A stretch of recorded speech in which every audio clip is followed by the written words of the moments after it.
ಸಾಕಷ್ಟು ಕೇಸ್ಗಳಲ್ಲಿ ಬಿಡಿಸಿದ್ದಾರೆ. ಎಸ್ಪಿಗಳ ಜೊತೆ ಮಾತಾಡಿದ್ದಾರೆ, ಲಾಯರ್ಗಳ ಜೊತೆ ಮಾತಾಡಿದ್ದಾರೆ. ನೂರಾಗಿಲ್ಲ, 100 ಆಗೋದು ಬೇಡ. ಅವ್ರು ಮಾಡಿದ್ದಾರೆ, ಅವನ್ನೆಲ್ಲ ಚಪ್ಪಾಳೆ ತಟ್ಟೋಣ. ದೀಪಕ್, ರಘುಪತಿ ಇವರೆಲ್ಲ ಬಹಳ ಚೆನ್ನಾಗಿ ಕೆಲವೊಂದು ವಿಚಾರಗಳನ್ನ ನಿಭಾಯಿಸ್ತಾ ಇದ್ದಾರೆ. ಒಂದಷ್ಟು ಒಳ್ಳೆ ಲಾಯರ್ಗಳು ಬಂದಿದ್ದಾರೆ. ಇಲ್ಲೊಂದು ಸಂದರ್ಭದಲ್ಲಿ ನಾವು ಹೇಳಿದ ಒಂದು ವಿಚಾರನ ಸ್ವಲ್ಪ ಗಟ್ಟಿಯಾಗಿ ಹೇಳ್ತೀನಿ ನಾನು. ಪೊಲೀಸರು ಅರೆಸ್ಟ್ ಮಾಡಿದಾಗ ಯಾವ್ದೋ ಒಂದು ಗಲಾಟೆ ಆಗ್ಬಿಡ್ತು, ಗುದ್ದಿದ್ರು, ಹೊಡೆದ್ರು, ಇನ್ನೊಂದಾಯ್ತು. ನಮ್ಮವರು ಜಡ್ಜ್ ಮುಂದೆ ಹೇಳಲ್ಲ. ಯಾಕೆ ಹೇಳಲ್ಲ? ಪೊಲೀಸರು ಮಗನೇ ನೀನೇನಾದ್ರೂ ಹೇಳಿದ್ರೆ ನೋಡು, ನಿನ್ಗೆ ಹಂಗ್ ಮಾಡ್ತೀವಿ, ಹಿಂಗ್ ಮಾಡ್ಬಿಡ್ತೀವಿ ಅಂತ ಹೇಳಿರ್ತಾರೆ. ನಮ್ಮ ಪಕ್ಷದವ್ರಿಗೆ ಹೇಳೋದು ಕಡಿಮೆ, ಆದ್ರೆ ನಮ್ಮ ಪಕ್ಷದಲ್ಲಿ ಹೇಳದೇ ಇದ್ರು ನಮ್ಮ ಪಕ್ಷದವರು ಹೇಳಿದ್ರೆ ಹುಷಾರಂತ ದಾರಿ ಕರ್ಕೊಂಡ್ ಬರೋವಾಗ್ಲೇ ಹೇಳ್ತಾರೆ. ಬೇರೆಯವರು ಅಲ್ಲಿ ಜಡ್ಜ್ ಮುಂದೆ ನಿಂತ್ಕೊಳ್ಳಕ್ಕೆ ಆಗ್ತಿರಲ್ಲ. ಎಲ್ಲದೆಲ್ಲ ಹೊಡೆದಾಕ್ಬಿಟ್ಟಿರ್ತಾರೆ. ಅವ್ರನ್ನ ಕಳ್ತನ ಮಾಡಿದವ್ರನ್ನ, ಈ ಕೊಲೆ ಸುಲಿಗೆ ಮಾಡಿದಂತವ್ರನ್ನ, ಅತ್ಯಾಚಾರ ಮಾಡಿದವ್ರನ್ನ ನಿಂತ್ಕೊಳ್ಳೋಕ್ಕಾಗಲ್ಲ. ಪೊಲೀಸ್ ನಿಮ್ ನೋಡಿದ್ರ ಅಂದ್ರೆ ಹೇಳಕ್ಕೂ ಅಂತಾರೆ. ಆ ಬಾಯಿ ಬಿಡ ಅಲ್ಲೆಲ್ಲ ಹೊಡೆದಾಕ್ಬಿಟ್ಟಿರ್ತಾರೆ ಎಷ್ಟೋ ಕಡೆ. ಒಂದ್ ತಿಳ್ಕೊಳ್ಳಿ, 2 ವಿಚಾರ ಇದೆ. ಒಂದು ಜುಡಿಷಿಯಲ್ ಕಸ್ಟಡಿ, ಇನ್ನೊಂದು ಪೊಲೀಸ್ ಕಸ್ಟಡಿ ಅಂತ. ಈಗ ಯಾವ್ದೋ ಎತ್ತಾಕೊಂಡ್ ಬಂದಿದ್ದಾರೆ, ಅವ್ನು ಒಪ್ಕೊಂಡ್ಬಿಟ್ಟಿದ್ದಾನೆ. ಎಂತ ಕಳ್ಳನೇ ಆಗ್ಲಿ, ಅತ್ಯಾಚಾರ ಮಾಡಿರೋನಾಗ್ಲಿ, ಕೊಲೆ ಮಾಡಿರೋನಾಗ್ಲಿ ಒಪ್ಕೊಂಡ್ಬಿಟ್ಟಿದ್ದಾನೆ. ಇನ್ನೇನು ಅವನ ಹತ್ರ ವಿಚಾರಣೆ ಮಾಡೋದಕ್ಕೆ, ಸಾಕ್ಷ್ಯ ಸಂಗ್ರಹ ಮಾಡೋದಕ್ಕೆ ಏನು ಅಗತ್ಯ ಇಲ್ಲ ಅಂದಾಗ ಅವಾಗ ಎತ್ತಾಕೊಂಡ್ ಬಂದ್ರು ಆವಾಗ ಪೊಲೀಸರು ಜಡ್ಜ್ ಕೊಡೋವಾಗ್ಲೂ ನಮ್ದೆಲ್ಲ ವಿಚಾರಣೆ ಮುಗ್ದಿದೆ ಅಂದ್ರೆ ಜುಡಿಷಿಯಲ್ ಕಸ್ಟಡಿ ಕೊಡಿ ಸ್ವಾಮಿ ಅಂತ. ಇಲ್ಲ 24 ಗಂಟೆ ಆಗಿದೆ, ಇನ್ನೊಂದಷ್ಟು ಹೇಳ್ಬೇಕು, 2-3 ಜನ 4-6 ಜನ ಸೇರ್ಕೊಂಡು ಮಾಡಿರೋದು, ಒಬ್ಬನೇ ಎತ್ತಾಕೊಂಡು ಬಂದಿರೋದು, ಇನ್ನೂ 2-3 ಜನ ಹಿಡಿಬೇಕು, ಇನ್ನು 4-6 ಕಡೆ ದುಡ್ಡು ಇಟ್ಟಿದ್ದಾರೆ, ಅಥವಾ ಚಿನ್ನ ಇಟ್ಟಿದ್ದಾರೆ, ಕಳ್ತನದ್ದು ಅಥವಾ ಅತ್ಯಾಚಾರ ಮಾಡೋದು ಯಾವ್ದೋ ಒಂದ್ರದ್ದು, ಇನ್ನೂ ತನಿಖೆ ಮಾಡಬೇಕು, ಇನ್ನೂ ವಿಚಾರಣೆ ಮಾಡಬೇಕು ಅಂದಾಗ ಆದ್ರೆ 24 ಗಂಟೆ ಆಗ್ಬಿಟ್ಟಿದೆಯಲ್ಲ. 24 ಗಂಟೆ ಆಗ್ಬಿಟ್ಟಿದೆ, ಅವಾಗ ಜಡ್ಜ್ ಮುಂದೆ ಪ್ರೆಸೆಂಟ್ ಮಾಡಲೇಬೇಕು ಕಾನೂನು ಪ್ರಕಾರ. ನಡೆಯುವಂತ ಸಂದರ್ಭದಲ್ಲಿ ಹೇಳ್ತಾ ಇದ್ದೀನಿ, ಕಾನೂನು ಪ್ರಕಾರ ಪೊಲೀಸ್ ಮಾಡಿದಾಗ ಆವಾಗ ಅವರು ಸ್ವಾಮಿ ನಮ್ಗೆ ಇನ್ನೂ ಹೆಚ್ಚುವರಿ ವಿಚಾರಣೆ ಅಗತ್ಯ ಇದೆ, ಹಾಗಾಗಿ ನಮ್ಮ ಕಸ್ಟಡಿಗೆ ಕೊಡಿ ಅಂತ ಜಡ್ಜ್ ಕೇಳ್ತಾರೆ. ಜಡ್ಜ್ ಅದನ್ನ ನೋಡಿ 7 ದಿವಸ ಕೊಡಿ, 10 ದಿವಸ ಕೊಡಿ ಅಂತಾರೆ. ಇವೆಲ್ಲ ನೋಡಿರ್ಬೋದು ಪೇಪರ್ಗಳಲ್ಲಿ. ಅದಕ್ಕೆ ಓದೋಣ, ಪೇಪರ್ ಓದಿದ್ರೆ ನಾವೆಲ್ಲ ಏನು LLB ಮಾಡಿಲ್ಲ, ಪೇಪರ್ ಓದಿ ನಾವು ತಿಳ್ಕೊಂಡಿರ್ಬೋದು. ಸೊ 7 ದಿವಸ ಕೇಳಿದ್ರು, ಜಡ್ಜ್ 3 ದಿವಸ ಮಾತ್ರ ಕೊಟ್ಟರು ಅಂತ ಬರೀತಾರೆ. ಫೋನಿನಲ್ಲಿ ನೋಡಿದಿರಲ್ವಾ, 3 ದಿವಸ, ನೀವು 3 ದಿವಸದಲ್ಲಿ ವಿಚಾರಣೆ ಮಾಡಿ ಮತ್ತೆ ಕೋರ್ಟ್ ಪ್ರೊಡ್ಯೂಸ್ ಮಾಡಿ ಅಂತ ಹೇಳಿದ್ರು. 3 ದಿವಸದಲ್ಲಿ ಅವ್ರು ತಗೊಂಡೋಗಿ ಎಲ್ಲಿ ಪೊಲೀಸ್ ಸ್ಟೇಷನ್ ಅಲ್ಲಿ ಇಟ್ಕೊಂಡು ಮತ್ತೆ ಅಲ್ಲಿ ಏನಂತದೋ ಮಾಡೋದು. ಮಾಮೂಲಿ ಪೊಲೀಸ್ ತನಿಖೆಗಳು ಯಾವೆಲ್ಲ ಕಾನೂನು ಬಾಹಿರವಾಗಿರೋದ್ರ ಜೊತೆಗೆ ಕಾನೂನುಬದ್ಧವಾಗಿ ಜಾಸ್ತಿ ಕಾನೂನು ಬಾಹಿರವಾಗಿ ಯಾರನ್ನು ಹೊಡೆಯೋಂಗಿಲ್ಲ, ಬಡಿಯೋಂಗಿಲ್ಲ. ಪೊಲೀಸ್ ಸ್ಟೇಷನ್ ಅಲ್ಲಿ ತನಿಖೆ ಮಾಡುವಾಗ ಕಾನೂನು ಇರೋದು ಹಾಗೆ. ಅವನ ಎಂಥದೇ ಅಕ್ರಮ ಕೃತ್ಯ ಮಾಡಿದ್ರು ಅವನಿಗೆ ಹೊಡೆದು ಬಡ್ದು ವಿಚಾರಣೆ ಮಾಡೋ ಹಾಗಿಲ್ಲ. ಅದೇನು ಏರೋಪ್ಲೇನ್ ಹತ್ತದ್ದು, ಅದೇನೋ ಊಟ, ಅವೆಲ್ಲ ಯಾವೂ ಇಲ್ಲ. ಆದ್ರೆ ಮಾಡ್ತಾರೆ. ಆದ್ರೆ 3 ದಿವಸದಲ್ಲಿ ಆಮೇಲೆ ಮತ್ತೆ ಅವನ್ನ ಪ್ರೊಡ್ಯೂಸ್ ಮಾಡಬೇಕು. ಯಾವ ಕೃತ್ಯಗಳಿಗೆ ಆಗ್ಲೇ ಹೇಳಿದಂಗೆ ಇನ್ನೂ ವಿಚಾರಣೆ ಮುಗಿದಿಲ್ಲ, ಇನ್ನೂ ಮಾಡಬೇಕು ಅನ್ನೋ ಮಾತ್ರ ಪೊಲೀಸ್ ಕಸ್ಟಡಿ ಕೇಳ್ತಾರೆ. ನಮ್ಮ ಪಕ್ಷದವ್ರು ಯಾರು ಆ ತರದ ಕೇಸುಗಳಲ್ಲಿ ಇಲ್ಲ ಅಲ್ರಪ್ಪ. ನಮ್ದೆಲ್ಲ ಏನ್ ಕೇಸುಗಳು? ಸರ್ಕಾರಿ ಕರ್ತವ್ಯ ಕಡ್ಡಿ, ಇದು ಸಣ್ಣ ಪುಟ್ಟ ಈ ತರದ್ದೆ.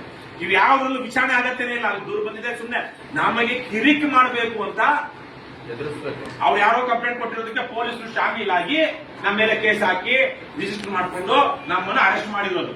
ಅದರಲ್ಲಿ ತಥ್ಯನೇ ಇಲ್ಲ. ಅರೆ ಅರೆಸ್ಟ್ ಮಾಡಿದ ಮೇಲೆ ಇಲ್ಲಿ ತನಕ ನಮ್ಮ ಯಾವುದೇ ಕೇಸ್ಗಳಲ್ಲೂ ಪೊಲೀಸರು ಪೊಲೀಸ್ ಕಸ್ಟಡಿಗೆ ಕೇಳಿಲ್ಲ. ಯಾಕಂದ್ರೆ ಅಲ್ಲಿ ವಿಚಾರಣೆ ಅಗತ್ಯನೇ ಇಲ್ಲ. ಅದು ಅಂತಹ ಹೀನ ಕೃತ್ಯ ಅಲ್ಲ, ಮತ್ತು ಇನ್ನೂ ಬಾಕಿ ಇರುವಂತಹ ಯಾವುದೂ ಇಲ್ಲ. ತಿಳ್ಕೊಳ್ಳಿ. ಅಕಸ್ಮಾತ್ ಯಾವ್ದಾದ್ರು ಕಾರಣಕ್ಕಾಗಿ ನಮ್ಮ ಮೇಲೆ ಕೋಪಕ್ಕೆ ಮನೆ ಇಲ್ಲಿ ನೆಲಮಂಗಲದಲ್ಲಿ ಮಾಡಿದಂಗೆ ಹೊಡೆದ್ಬಿಟ್ಟು ಹೇಳ್ತಾರೆ, ನನ್ನ ಮಗನೇ ನೀನೇನಾದ್ರೂ ಬಾಯ್ ಬಿಟ್ರೆ ಹುಷಾರ್ ಅಂತ ಹೇಳ್ತಾರೆ. ಅಲ್ಲಿ ಹೇಳಿದ್ರಲ್ವಾ, ಪೊಲೀಸರು ಕರ್ಕೊಂಡೋಗಿ ಜಡ್ಜ್ ಮುಂದೆ ನಿಲ್ಲಿಸಿದ ಮೇಲೆ ಪೊಲೀಸರ ಕೆಲಸ ಮುಗಿತಾರೆ. ನಮ್ಮ ಕೇಸ್ಗಳಲ್ಲಿ ಕೇಳಿಸ್ಕೊಳ್ಳೋಣ. ಪೊಲೀಸ್ ಸ್ಟೇಷನ್ ಅವರು ಯಾರು ನಮ್ಮನ್ನು ಅರೆಸ್ಟ್ ಮಾಡಿರ್ತಾರೋ ಅವರ ತಗೊಂಡೋಗಿ ಜಡ್ಜ್ ಮುಂದೆ ನಿಲ್ಲಿಸಿದ ಮೇಲೆ ಅಲ್ಲಿಗಷ್ಟೇ.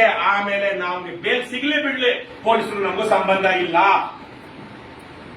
ಜಡ್ಜ್ ಏನ್ ಮಾಡ್ತಾನೆ ಎಲ್ಲ ನೋಡಿ, ಇಲ್ಲ ಬೇಲ್ ಕೊಡಬಹುದಾ, ಇಂಟರಿಮ್ ಬೇಲು ಅಥವಾ ರೆಗ್ಯುಲರ್ ಬೇಲ್ ಅಂತ ಇರುತ್ತೆ. ಇಂಟರಿಮ್ ಬೇಲ್ ಅಂದ್ರೆ ಇವಾಗ ಕೊಟ್ಟು ಮತ್ತೆ ನಾಳೆ ವಿಚಾರಣೆ ಅಬ್ಜೆಕ್ಷನ್ಸ್ ಎಲ್ಲ ಕೇಳ್ಕೊಂಡು ಮಾಡುವಂತದ್ದು. ರೆಗ್ಯುಲರ್ ಬೇಲ್ ಅಂದ್ರೆ ಏನಿಲ್ಲ, ಆವಾಗಲೇ ಎಲ್ಲ ಪ್ರೊಸೀಜರ್ ಕ್ಲಿಯರ್ ಮಾಡಿ ಕೋರ್ಟ್ ಸಾಮಾನ್ಯವಾಗಿ ಹಗಲೊತ್ತು ಆಫೀಸಲ್ಲಿ ಕೋರ್ಟ್ ಅಲ್ಲಿ ನಡೆಯುವಂತದ್ದೆಲ್ಲ ರೆಗ್ಯುಲರ್ ಬೇಲ್ ಆಗುತ್ತೆ. ಮನೆಗೆ ಕೊಡುವಂಥದ್ದು ಇಂಟರ್ವ್ಯೂ ಆಗುತ್ತೆ. 4 ದಿವಸ ಹೋಗಿ ಮಧ್ಯಂತರ ಜಾಮೀನು, 4 ದಿವಸ ಹೋಗಿ ಅವರು ಟಿಟಿದೆಲ್ಲ ಹಾಕ್ಸ್ಕೊಂಡು ಮಾಡ್ತಾರೆ. ಬೇಲ್ ಆಯ್ತಾ, ಪೊಲೀಸರು ಮುಂದೆನೆ ನಾವು ಎದೆ ಉಬ್ಬಿಸ್ಕೊಂಡು ಆಚೆ ಬರ್ಬೋದು, ಪಕ್ಕದಲ್ಲೇ ಬರ್ಬೋದು. ಪೊಲೀಸರು ನಮ್ಮನ್ನು ಮುಟ್ಟೋ ಹಂಗಿಲ್ಲ, ಹೇಳ್ಕೊಂಡು ಹೋಗೋ ಹಂಗಿಲ್ಲ. ನಮ್ಮನ್ನು ಪೊಲೀಸ್ ಹೊಡೆದಿದ್ರು ಅಂತ ಹೇಳಿದ್ರೆ ಏನಾದ್ರು ಮಾಡ್ಕೊಳಕ್ಕಾಗುತ್ತಾ? ಪೊಲೀಸರು ನಮ್ಮನ್ನು ಮತ್ತೆ ಎತ್ತಾಕೊಂಡು ಹೋಗಿ ಎಲ್ಲರೂ ಫಿಟ್ ಮಾಡಕ್ಕಾಗುತ್ತಾ? ಅಲ್ಲ ನಮ್ಮನ್ನು ರಿಪೇರಿ ಮಾಡಕ್ಕಾಗುತ್ತಾ? ಆಗಲ್ಲ. ಎರಡನೇದು ಹೋಗ್ಲಿ ಜುಡಿಷಿಯಲ್ ಕಸ್ಟಡಿಗೆ ಅವ್ರು ಕೇಳಿದಂಗೆ ಜುಡಿಷಿಯಲ್ ಕಸ್ಟಡಿ ಕೊಟ್ಟರು. ಜುಡಿಷಿಯಲ್ ಕಸ್ಟಡಿ ಅಂದ್ರೆ ಎಲ್ಲಿ ಕರ್ಕೊಂಡು ಹೋಗ್ತಾರೆ? ಜೈಲಿಗೆ. ಬೆಂಗಳೂರಲ್ಲಿ ಭಾರತ್ ನಗರಕ್ಕೆ. ಅಲ್ಲೂ ಅಷ್ಟೇ ಮಾನ ಮರ್ಯಾದೆಯಿಂದ ನಮ್ಮನ್ನ ಅದೇ ಗಂಟಲು ಕೂರಿಸ್ಕೊಂಡು ಅಲ್ಲಿ ಹೋಗಿ ಜೈಲ್ ಹ್ಯಾಂಡ್ ಓವರ್ ಮಾಡ್ತಾರೆ. ಮಧ್ಯದಲ್ಲಿ ಎಲ್ಲೂ ನಮ್ಮನ್ನು ಎತ್ತೋದು ಹೊಡೆಯೋದು ಆಚೆಗೆ ಹೇಳ್ಕೊಳ್ಳೋದು ಯಾವ ಮಾಡಕ್ ಆಗೋದಿಲ್ಲ. ಒಂದು ಸಲ ಜಡ್ಜ್ ಮುಂದೆ ಪ್ರೆಸೆಂಟ್ ಮಾಡಿದ್ಮೇಲೆ ಅವರಿಗೆ ನಮ್ಮ ಮೇಲೆ ಇರುವಂತಹ ಅಧಿಕಾರ, ದರ್ಪ, ದೌರ್ಜನ್ಯ ಎಲ್ಲಕ್ಕೂ ಕೊನೆ ಇಟ್ಟ ಹಾಗೆ.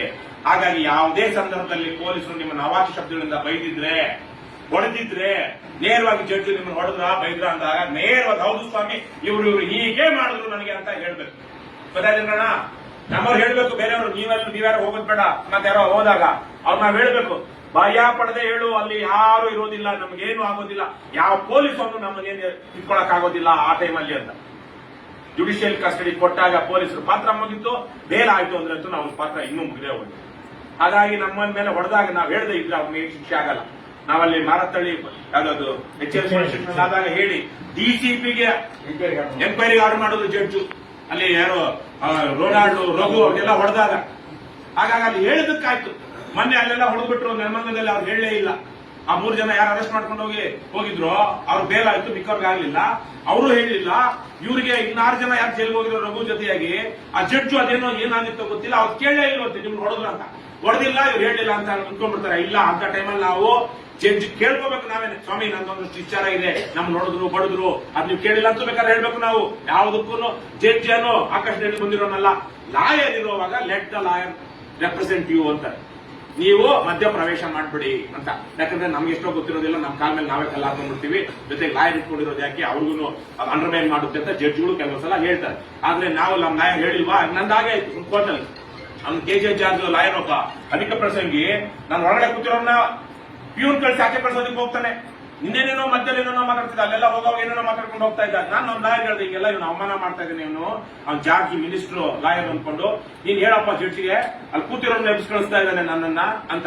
ಅವ್ನು ಅಷ್ಟೇ, ಆಯಮ್ಮ ಲಾಯರ್ ಡೇಟ್ ಕೊಟ್ರು, ಈ ಅಮ್ಮ ಇಂತ ಹಂಗೆ ಬಂದ್ಬಿಟ್ಟ. ನಾನು ಮೇಡಮ್ ಹಿಂಗಿಲ್ಲ, ಹಿಂಗಾಯ್ತು, ಇವನು ಲಾಯರ್ ಹಿಂಗ್ ಮಾಡ್ದ ಅಂತ ಅಂದೆ. ಅವನು ಲಾಯರ್ ಆ ಕಡೆ ತಿರ್ಬಿಟ್ಟ, ಒಳ್ಳೆ ಹುಚ್ಚುತ್ತರ.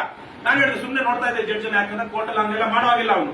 ಆದ್ರೆ ಅವ್ರೇನು ಜಾಸ್ತಿ ಏನು ಆಕ್ಷನ್ ತಗೊಳ್ಳಿಲ್ಲ. ಆದ್ರೆ ನೆಕ್ಸ್ಟ್ ಇದಕ್ಕೆ ಹೋಗಿ ಆಯ್ತು, ನೀವೇನ್ ಕೊಡ್ತಿರೋ ಕೊಡಿ ನೆಕ್ಸ್ಟ್ ಇದಕ್ಕೆ ಅಂದ್ಲು. ಅಮ್ಮ ನಾವು ನೆಕ್ಸ್ಟ್ ಇದ್ರಲ್ಲಿ ಹೋಗಿ ನಮ್ಮ ಭಾಸ್ಕರ್ ಹಿಡ್ಕೊಂಡು ಸರಿಯಾಗಿ ಅವ್ನು ಮತ್ತೆ ಆ ಲಾಯರ್ ಕೋರ್ಟ್ಗೆ ಬರ್ದೇ ಇರುವಂಗೆ ಮಾಡ್ಬಿಟ್ವಿ.